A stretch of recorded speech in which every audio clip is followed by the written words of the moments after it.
Okay, welcome to this next episode. I don't think I've kept the Easy Vegan Eats name. The email was taken, and though the website's still available, I kind of want everything to be pretty uniform. So I don't know what this podcast is called anymore, but we're going to get into it. This week is going to be a little different. I didn't quite get to do the amount of research I was looking to do. It's been a pretty busy week on my end, so this will be more of just a open conversation than a fact-driven, research-heavy half hour, 40 minutes.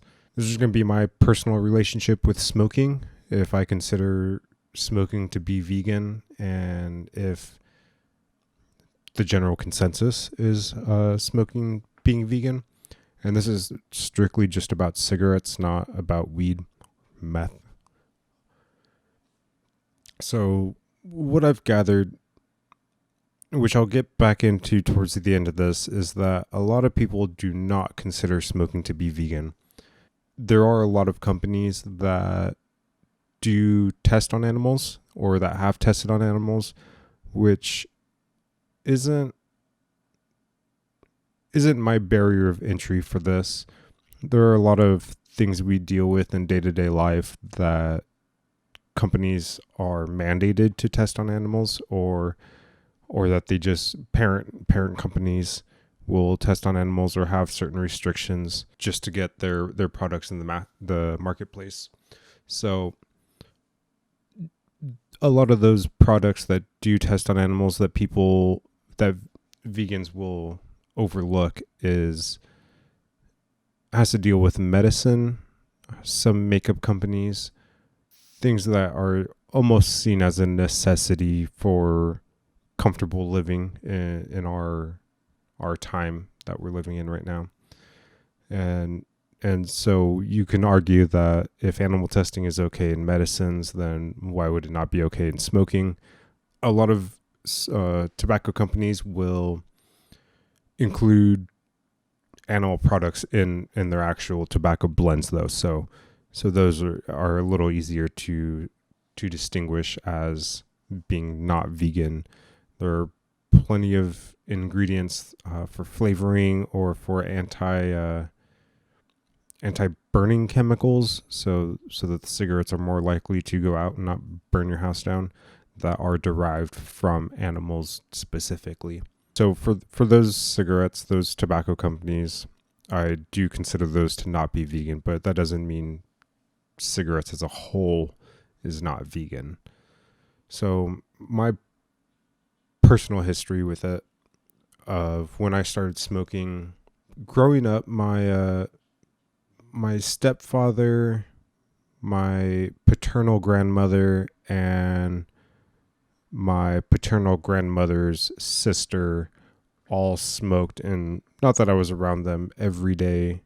The house I grew up in just about daily didn't have a lot of smokers in that house.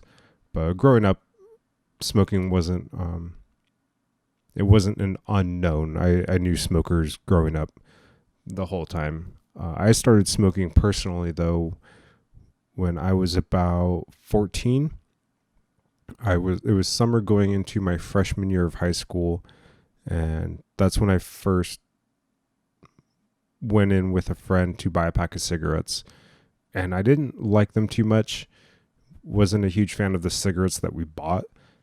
I think I'd smoking a couple cigarette butts that was left over from a family member here and there, but the ones that we bought weren't great.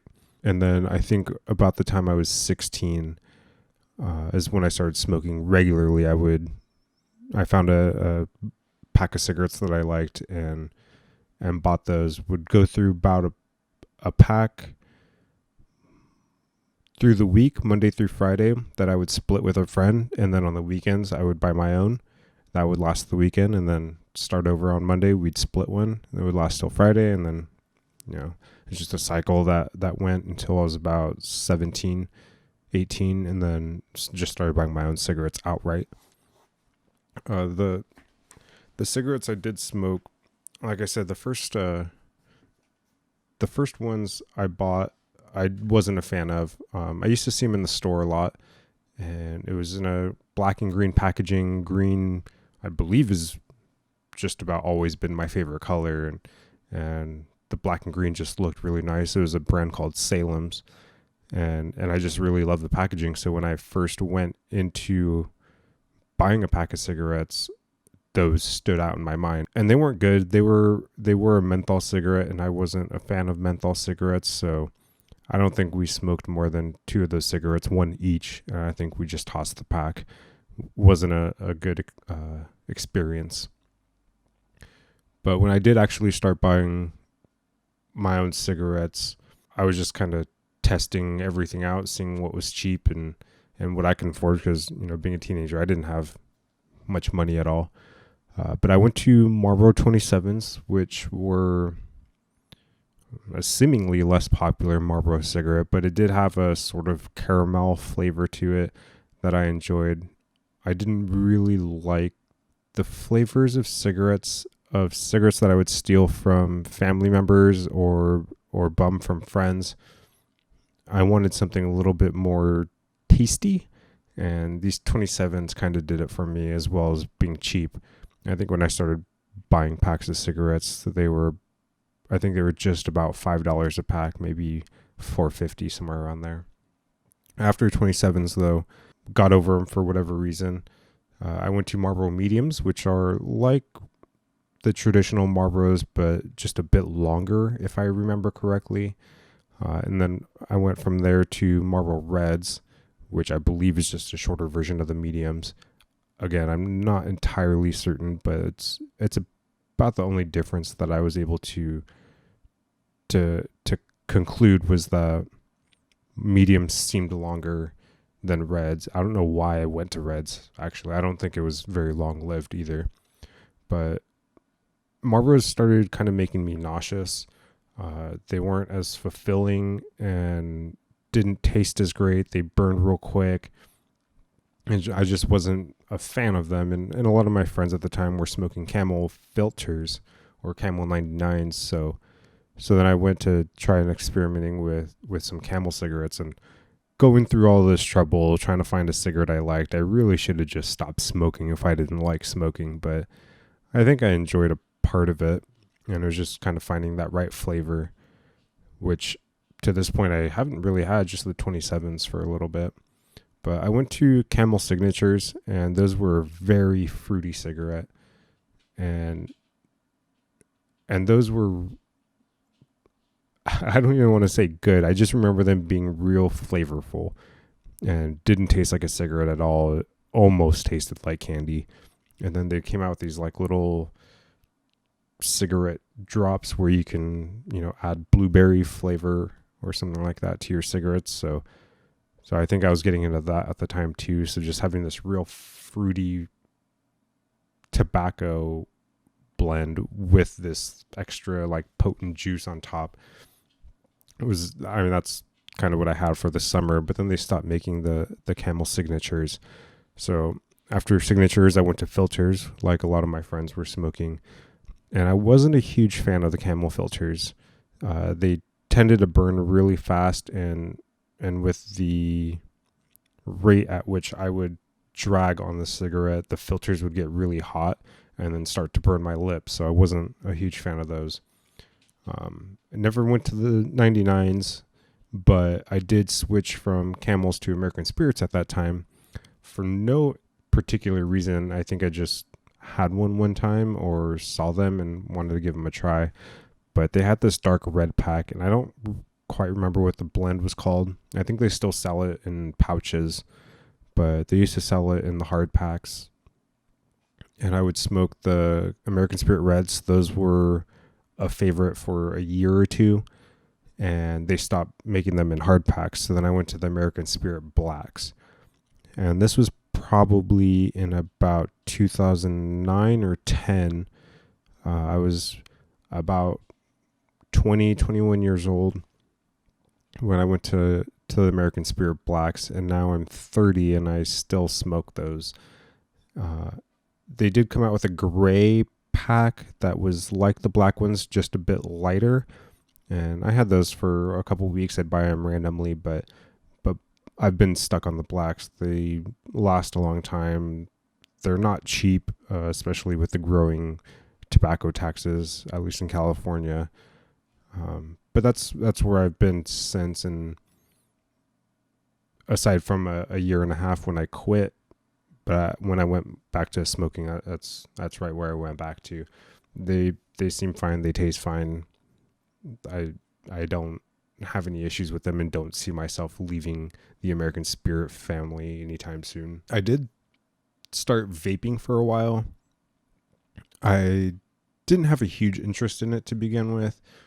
It looked very expensive. The people building mods, all the different flavors of juices. I didn't know how long the juices lasted, how much maintenance costed, and I'm usually pretty terrible dealing with maintenance on things. But my brother's friend opened up a vape shop nearby, so we went there on opening day to check it out, and I wound up spending $100 or $200 on equipment, bought some juices, and bought a relatively cheap mod to use. Got a couple tools and batteries, stuff like that. And that was fine. And I figured, I just invested $200 should last me a few months, but within a couple weeks I was buying more juices and materials to make the wicks and the coils, failing at it for quite some time.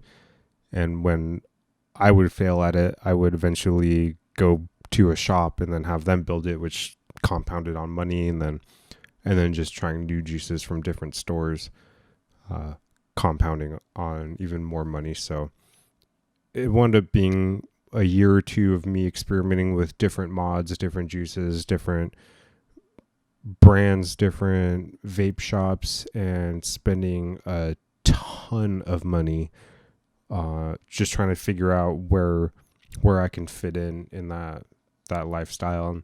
And vapes never did it for me. I didn't really like the disposable ones too much. They hit fine, but they were expensive, and I figured if I was already going to be going to the store to buy a thing once a week, I might as well just buy cigarettes. With the amount of money I invested into vaping in such a small time frame, I don't really spend that much on cigarettes, and especially at the time, cigarettes I think were still around $7 or $8, which I'm paying about $10 right now. But spending $100 a month on cigarettes as opposed to $100 every 2 weeks, 3 weeks, maybe a month, it was always kind of unknown with vaping. I never really got into a set schedule of buying new products, new tips or new juices, new wicks, new coils. Never got into a system where I can actually identify how much I was spending. It just always seemed like an absolute massive amount of money. So those didn't really work out for me. I do like them when my friends have them. I don't think I know anyone with mods anymore, but as far as the little gas station disposable in quotation, kind of one-time use electronic cigarettes, I try them. I like them. They taste fine. I wouldn't buy them as a substitute for tobacco cigarettes, though. I still kind of get my fix on tobacco cigarettes.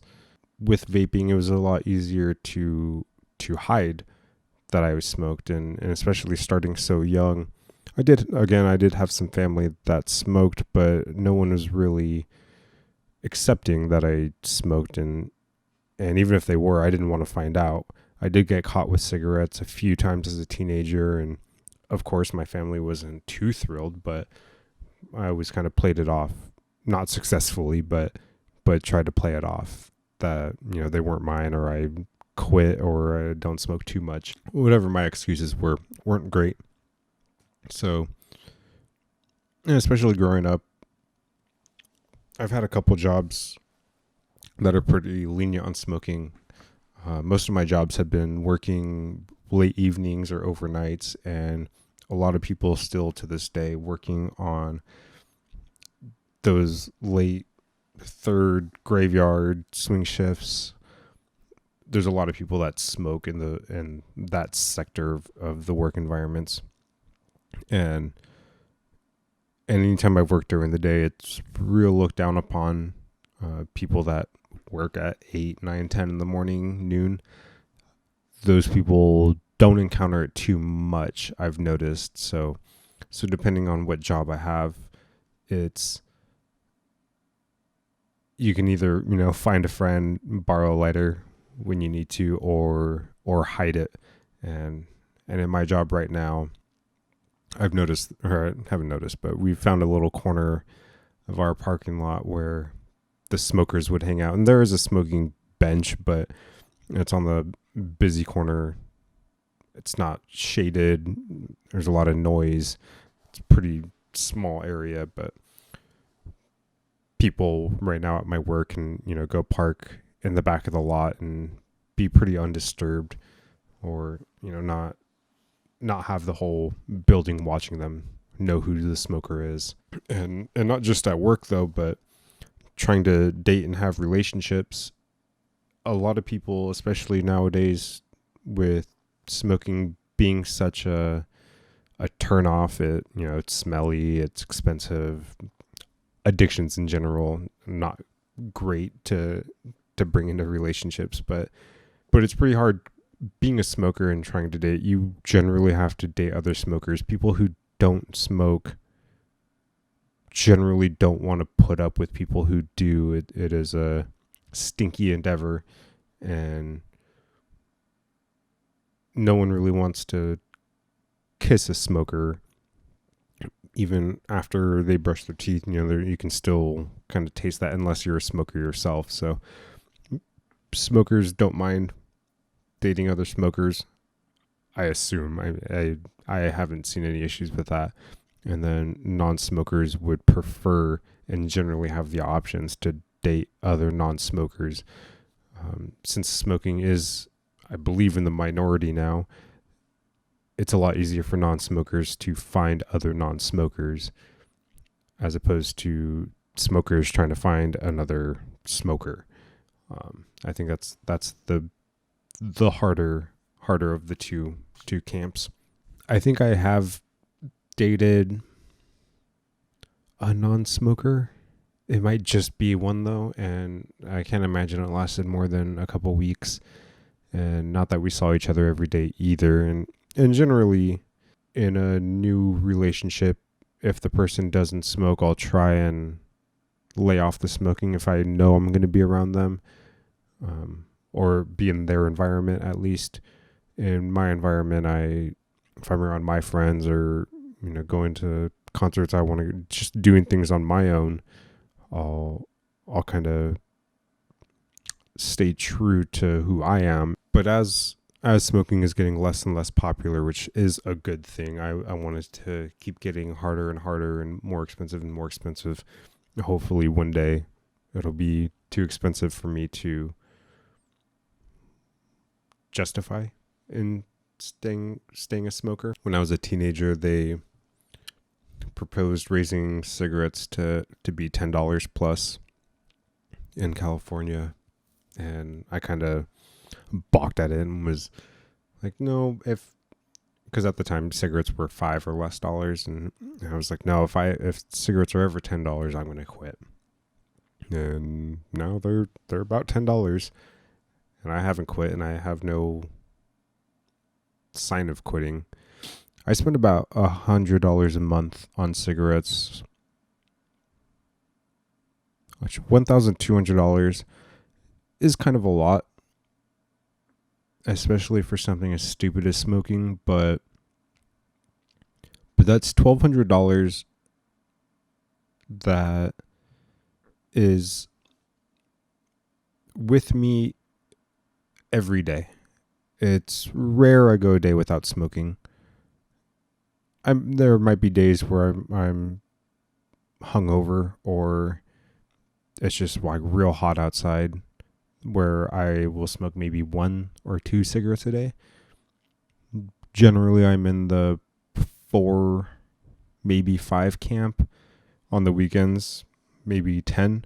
But $1,200 a year to satiate whatever addiction I have to feel comfortable, which I know is just nicotine. I know I can get rid of it and feel comfortable, but to have that, if I want an excuse to waste 10 minutes, there's my excuse. If I want an excuse to go take a walk, there's my excuse. And I have quit for a period of time before. I know I can find those excuses elsewhere and be more active and more comfortable while being active if I quit. But just in this staying as a smoker, those are my excuses. And $1,200 doesn't seem like a terrible amount to me to have that every single day all year. There's just that kind of comfortability of just having that in my back pocket of, oh, I'm going to go outside. I don't want to be here. I'm going to go do this. At least to break it up for a couple minutes is my real basic general excuse right now that's just kind of popping in my head. Back to being vegan. So tobacco companies test on animals. I don't know if they all have or if they all do. It doesn't seem like it. It seems like a lot of companies are straying away from that. But there are pretty violent histories of animal testing in the tobacco industry. And those, at least for all the companies I know, have not stopped. So that part I would say is not vegan. In my eyes, everyone has their own lines of where their vegan line is. And that does cross my line, animal testing. I know companies have animal tested. I smoke American Spirits, and to my knowledge, they do not test on animals and do not have animal ingredients in them. But I know they are not a private company anymore. They are owned by R.J. Reynolds, I believe, which would be the second largest tobacco company behind Philip Morris. So R.J. Reynolds, I'm sure, tests on animals, but American Spirit being a subsidiary, I don't think that they do. And pictures speak way louder than words when it comes to tobacco nicotine testing on animals. I don't think people need to test on animals for anything. I really despise animal testing. And it's kind of a bummer I pseudo support an industry that so heavily practices animal testing, even though it doesn't really make sense, at least in my eyes. And I think there is some studies done now where the physiological differences between the monkeys or beagles or rats or, whatever is being tested on, as far as tobacco and nicotine, there's such a wide gap in our physiology. There's such a wide gap in our genetic makeup and our reactions to stimulus that the testing's useless.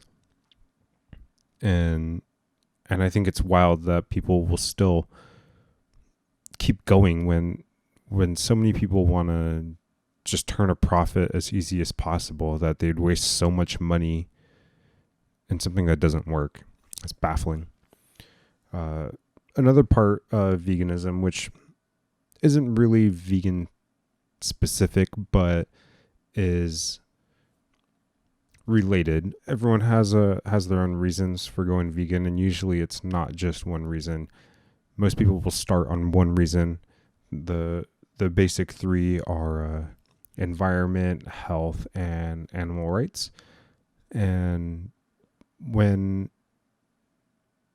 as you learn and as you study different ways that the vegan culture can help cut down on on the human pollution of our earth, then we have stronger opinions that will generally lead vegans to being a portion of all three, and more. There are other reasons when it comes to personal beliefs, religious beliefs. It just comes down to habit after a while. So another section of the tobacco industry and its stranglehold on, well, which is loosening, but on our culture, has been deforestation. And not all tobacco is grown in the U.S. Again,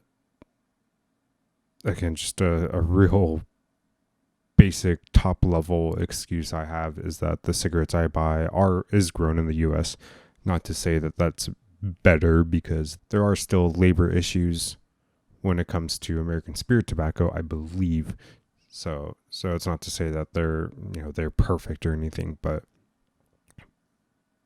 deforestation is an issue for growing tobacco plants. There are most ways humans farm products is wrong, and they use it as a one crop farming. I forget what that's called, but they just plant one thing in an area, and when it's time to harvest, they harvest. So when they don't rotate the crops out, it's a lot harder for the soil to regenerate, for the animals that live in the soil that require different sorts of plants to live. It cuts down on biodiversity, different cultures in different parts of the world. In the US and South America, I believe there's also tobacco farming in Africa, I would assume. As far as the US imports, I'm not sure. But tobacco farming is also one of those things that humans just do real terrible at. They don't think about long-term consequences so much as how to get as much money right now, which is a problem in most farming practices, not just animal agriculture, not just tobacco, but also fruits and vegetables, wheats and grains. All aspects of human farming has kind of gone down the shitter for profit, it seems, along with human rights regulations not being up to code. There are a lot of underage workers that work in tobacco fields in the U.S., apparently. I don't have any static proof of that, but it has come up in some light reading that I've done. So real quick on the non-vegan ingredients, just to get over it real quick, there's beaver sacks that are cut out. They kill the beaver, they cut out its anal glands, and then use that as a sort of raspberry-ish flavoring, it seems like. I don't really know what the point of that is. I think I don't know. The ingredients aren't great, but also tobacco companies up until recently didn't have to disclose what was in their products. And still, I don't know if they really have to, or if they just have to tell people that it causes cancer because they were trying to pass it off as a sort of medicine for so long. So I don't know if they have to disclose every single ingredient or where they have to disclose that. I know for a long time it was not regulated, so that's how you have these cigarettes that have 600 plus ingredients in them that all sound disgusting, and I'm sure are disgusting. We know smoking now to be a disgusting product and a disgusting habit. To tie back in with the episode on plastic, cigarette butts is a huge littering issue, and most cigarette filters do not biodegrade at a rate we think they would. There is a lot of chemicals in cigarette filters that will keep it from biodegrading, and especially with most smokers just throwing their cigarette butts on the ground, stomping them out on the sidewalk, they end up in the rivers and oceans, and and hurting wildlife and marine life, along with just dirtying up the cities and the streets around our neighborhoods. And if not, if people even are throwing them away, they just end up in these landfills, not decomposing. Which is, cigarette butts is a huge issue when it comes to the environmentalism aspect of it, where most beach cleanups are just picking up cigarette butts, which is wild because I don't even see too many people smoking at beaches, or if they do, like they're not on the beach, they'll be off on the sidewalk somewhere, in my experience, but neither here nor there. It is a huge issue, and I know, again, to tie it back, not to say that American Spirit is a great company. They still make a shit product that just kills people, and secondhand smoke being a huge issue for both humans around us, our families and our coworkers and our friends, but also for pets and our loved ones developing health issues because of living with a smoker or traveling with a smoker. But American Spirit does at least kind of make an effort. We'll send out little baggies to save your cigarette butts in, and then you can turn those cigarette butts in and they'll recycle them. How much that actually helps, I'm not sure. I know I've been saving my cigarette butts, not every single one. Sometimes, just about every time I drive, I will smoke. I'll have a cigarette. And if I'm driving, I won't take the time to grab the bag and open it and stuff the cigarette butt in there and then close the bag and put it away, because I'm driving. That's usually a two-handed operation to do the bag stuff. So I have a can in my car that I'll just throw a cigarette butt in. So I might make a more conscious effort of putting that in. We'll get to that later as I think about taking a step this next week. Again, the cost isn't terrible in my eyes. Most people that talk about saving money, and I don't know if it's just a common trope or if people actually say this, but when they're talking about saving money, they say, oh, just cut out a cup of coffee every week and, save $5 a day or something, $20 a week, $25 a week. I don't buy coffee, and I've said it before, it's once every few months, not in a pandemic, I will buy coffee. It's August 12th, and I don't think I've bought a coffee since February. So it's not buying a coffee for me to save money, but I guess I could use it as comparison. I spend $100 a month divided by 4 weeks is about $25 a week. So if someone were to spend $5 a day on coffee, that's my equivalent for smoking. But it's not just one cup of coffee. I'm having 4 or 5 cups of coffee. I'm having my fix 4 or 5 times a day, 10 times on the weekend kind of numbers. So I feel in that comparison, I do get a little bit more bang for my buck. It's not good. I am not condoning cigarettes. I'm just kind of my perspective and where I sit with my choices. There are better products out there now that help people quit. I've tried vaping. It was expensive for me. It tastes fine, and it doesn't make my car smell as much. I'm not as afraid of burning things, but there are still terrible chemicals in there, and I just don't like relying on that. If I were to quit again, it would be cold turkey. The last time I quit was maybe 2017 or 18, I forget. I quit for about 1.5 years, and a girl I was dating at the time, I just let her know, hey, I'm gonna be cranky. I'm cranky to begin with, but I'm going to be more cranky. And since we didn't spend every day, every night together, I would ask for a cigarette and she would just tell me yes or no. And then I would just kind of put the blame on her. I wouldn't talk shit or, get mad at her, but I would say, no, she doesn't want me to. No, I can't do it because of her. And kind of put the blame that way where, it's not up to my own willpower. I'm giving her that power to choose. And she said no every time I asked for about 3-4 weeks, and by then my cravings subsided enough.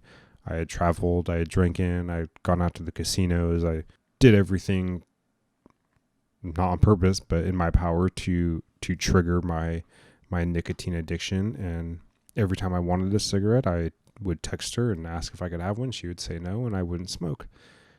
And so, yeah, after about a month, I was fine.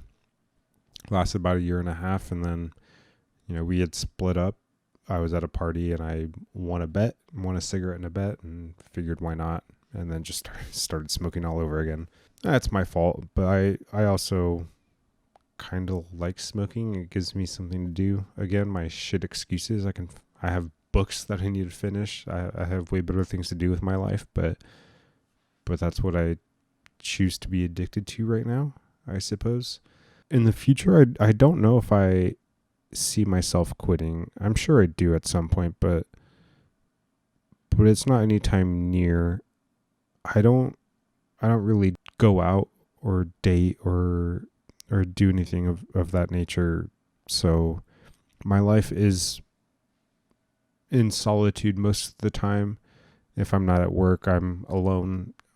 If on the weekend, I go out on the weekends, or I try to, but most of my friends smoke, so it's not a huge deal as far, as the tobacco products go.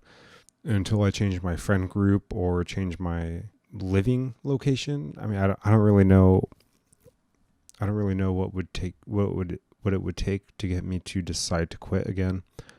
I would essentially have to find someone that wanted to hang out every day, that I also wanted to hang out with every day. I would essentially have to find a partner that didn't smoke and didn't want me to smoke, which I think would be fine. I'm not tied to smoking that much. And even if I was, I can get onto the vapes or something, nicotine lozenges or patches or whatever. I don't even think it's a nicotine addiction. It's more of just a physical addiction of it's something to do. I think that's where my addiction lies. So the nicotine itself, yeah, I will have nicotine withdrawals and I'll get cranky and upset and, kind of lash out at people when I don't smoke. But that usually takes a couple days for me to get into that nasty mindset. And then in my experience, after about 3 weeks, it's over. So something I could definitely do again if it stays true to those numbers. I'm not real too worried about my health. All the studies and data to go against, I'm killing myself or hurting my lungs and my blood system and my heart. That's not really enticing for me to quit. I at least right now, I'm sure when I get emphysema in 10 years or lose a lung or whatever, I'm sure I'll care then, but it's not something that's in my sight right now, which I do think about once in a while. It doesn't make it too far into my conscious, though. I consider smoking vegan. The cigarettes I smoke, to my knowledge, do not contain animal products, are not tested on animals. There may be some human rights violations, but you're going to run into that with buying from any big company, which is almost impossible to avoid now. And I could make a stronger effort, but with what it brings me in day-to-day life, year in and year out, my line is drawn past that.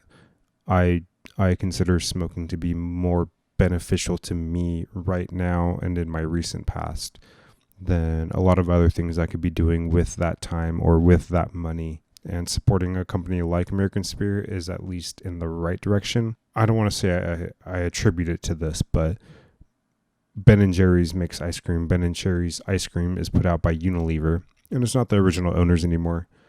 They did sell out to Unilever, but they have non-dairy ice cream. And as much as I hate Unilever, I still buy Ben & Jerry's ice cream once in a while to support the non-dairy, vegan ice cream side of it. And I feel the same sort of argument could be made for American Spirit. Not that I'm trying to make the argument, but that American Spirit as a tobacco company, as much of a human and environmental hazard company RJ Reynolds is, and as large as American Spirit has gotten, me supporting them at all is bad. But at least me supporting the one that even makes a small effort, whether it be real or not, whether it's just marketing or not, at least a company that makes that small of an effort to be conscious of additive free tobacco and recycling programs, at least supporting that company rests easier on my morals than if I were to keep supporting companies that don't really give a shit about change and still test on animals for no reason. To my knowledge, again, like I said, this week I didn't really get to do as much research as I wanted to. So some people consider smoking not vegan. I consider smoking vegan, and that's kind of where I sit on it.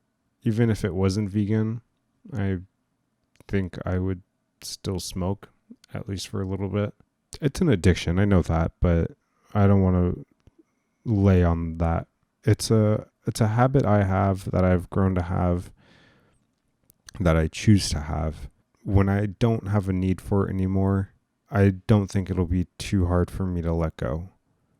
But right now, it's kind of one thing that I use to comfort myself. So it's going to be with me for a little bit. All right. Have a good week.